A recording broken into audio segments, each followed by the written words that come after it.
akibat keberadaan medan magnet bumi juga berperan sebagai perisai melawan radiasi berbahaya yang mengancam planet kita. Radiasi ini yang terus-menerus dipancarkan oleh matahari dan bintang-bintang lainnya sangat mematikan bagi makhluk hidup. Jika saja sabuk Van Allen tidak ada, semburan energi raksasa yang disebut jilatan api matahari yang terjadi berkali-kali pada matahari akan menghancurkan seluruh kehidupan di muka bumi. Energi yang dipancarkan dalam satu jilatan api saja, sebagaimana tercatat baru-baru ini, terhitung setara dengan 100 miliar bom atom yang serupa dengan yang dijatuhkan di Hiroshima.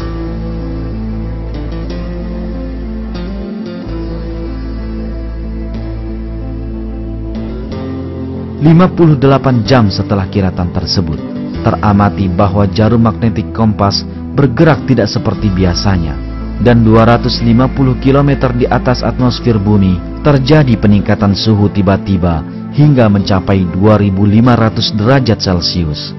Singkatnya, sebuah sistem sempurna sedang bekerja jauh tinggi di atas bumi.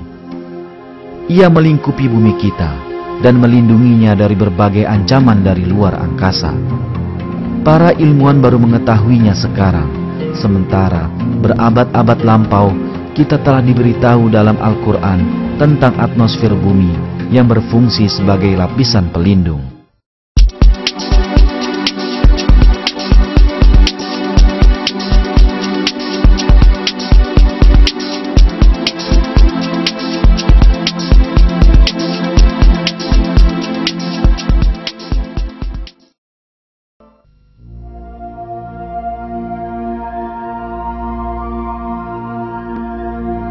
Ayat ke-11 dari surat At-Tariq dalam Al-Quran mengacu pada fungsi mengembalikan yang dimiliki langit.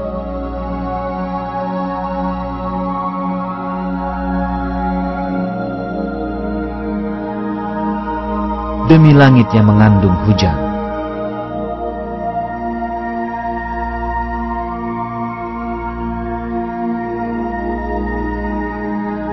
Kata yang ditafsirkan sebagai mengandung hujan dalam terjemahan Al-Quran ini juga bermakna mengirim kembali atau mengembalikan. Sebagaimana diketahui, atmosfer yang melingkupi bumi terdiri dari sejumlah lapisan. Setiap lapisan memiliki peran penting bagi kehidupan. Penelitian mengungkapkan bahwa lapisan-lapisan ini memiliki fungsi mengembalikan benda-benda atau sinar yang mereka terima ke ruang angkasa atau ke arah bawah, yakni ke bumi. Sekarang, marilah kita cermati sejumlah contoh fungsi pengembalian dari lapisan-lapisan yang mengelilingi bumi tersebut.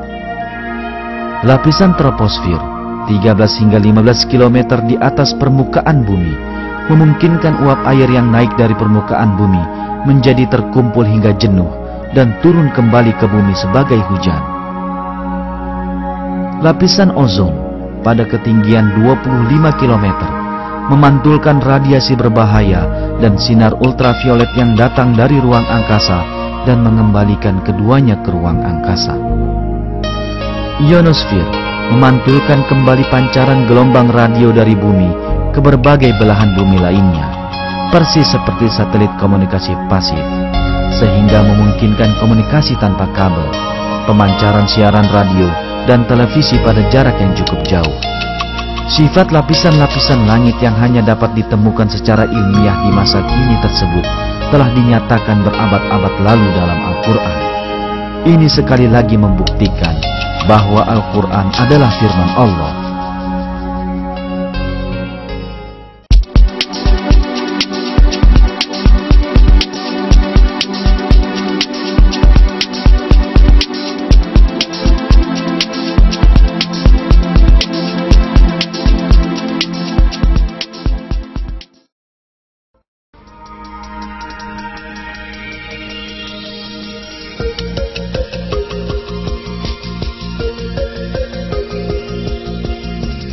Satu fakta tentang alam semesta, sebagaimana dinyatakan dalam Al-Quran, adalah bahwa langit terdiri atas 7 lapis. Dialah Allah yang menjadikan segala yang ada di bumi untuk kamu dan dia berkehendak menuju langit, lalu dijadikannya 7 langit, dan dia maha mengetahui segala sesuatu. Kemudian dia menuju langit, dan langit itu masih merupakan asap.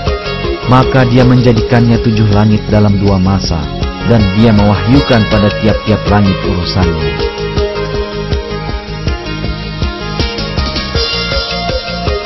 Kata langit yang kerap kali muncul di banyak ayat dalam Al-Quran digunakan untuk mengacu pada langit bumi dan juga keseluruhan alam semesta. Dengan makna kata seperti ini, terlihat bahwa langit bumi atau atmosfer terdiri dari 7 lapisan.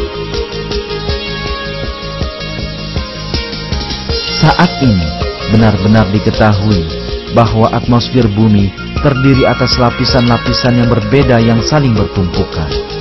Lebih dari itu, persis sebagaimana dinyatakan Al-Quran, atmosfer terdiri atas 7 lapisan. Dalam sumber ilmiah, hal tersebut diuraikan sebagai berikut.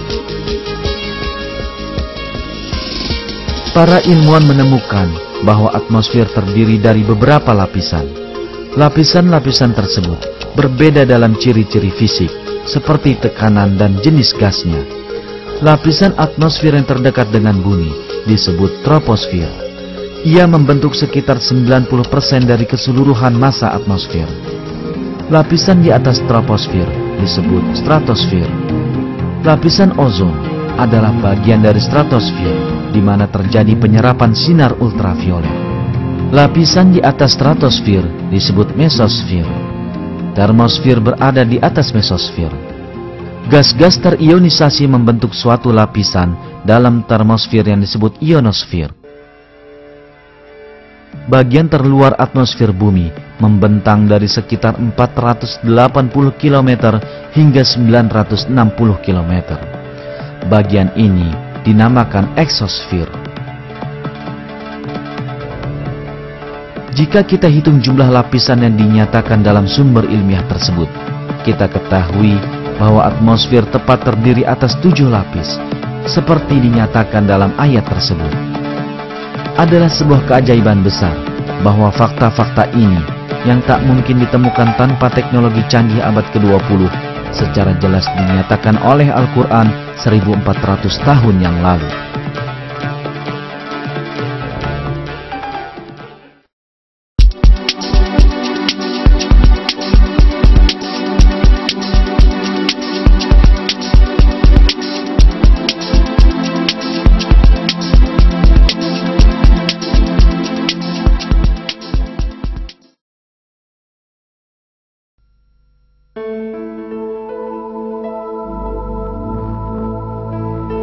Al-Quran mengarahkan perhatian kita pada fungsi geologis penting dari gunung.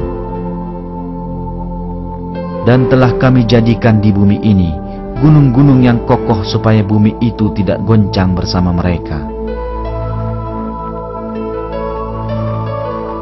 Sebagaimana terlihat, dinyatakan dalam ayat tersebut bahwa gunung-gunung berfungsi mencegah goncangan di permukaan bumi. Kenyataan ini tidaklah diketahui oleh siapapun di masa ketika Al-Quran diturunkan. Nyatanya, hal ini baru saja terungkap sebagai hasil penemuan geologi modern. Menurut penemuan ini, gunung-gunung muncul sebagai hasil pergerakan dan tumbukan dari lempengan-lempengan raksasa yang membentuk kerak bumi. Ketika 2 lempengan bertumbukan, lempengan yang lebih kuat menyelip di bawah lempengan yang satunya. Sementara yang di atas melipat dan membentuk dataran tinggi dan gunung. Lapisan bawah bergerak di bawah permukaan dan membentuk perpanjangan yang dalam ke bawah. Ini berarti gunung mempunyai bagian yang menghujam jauh ke bawah yang tak kalah besarnya dengan yang tampak di permukaan bumi. Dalam tulisan